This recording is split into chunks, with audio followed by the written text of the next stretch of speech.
सत्यशोधक शिक्षण संस्था गुडसूर द्वारा संचलित पद्मावती माध्यमिक आणि उच्च माध्यमिक विद्यालयाच्या या प्रांगणामध्ये हसत खेळत शिक्षण इयत्ता 9वी 10वी 11वी आणि 12वी या सर्व विद्यार्थ्यांना या ठिकाणी खेळण्यासाठी ग्राउंडवर या ठिकाणी घेऊन आलेला आहे। या परिसरात सर्व विद्यार्थी शिकत असताना हसत खेळत शिक्षण हा जो उपक्रम आहे तो हा सुंदर असा उपक्रम या ठिकाणी मुख्याध्यापक, संस्था चालक आणि सर्व कर्मचाऱ्याच्या वतीनं या ठिकाणी दर दिवस घेण्यात येतो।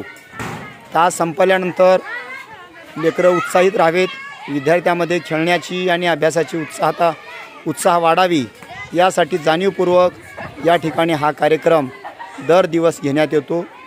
जो आमचा टीचिंगचा गॅपचा तास आहे, या गॅपच्या तासामध्ये सर्व विद्यार्थ्यांना ग्राउंडवर घेऊन येऊन या ठिकाणी त्यांची ऊर्जा वाढावी यासाठी आम्ही हा कार्यक्रम करतो। या प्रांगणामध्ये खेळत असणारे हे सर्व विद्यार्थी इयत्ता 9वी 10वी 11वी आणि 12वीचे हे सर्व विद्यार्थी आणि विद्यार्थिनी या ठिकाणी आहेत।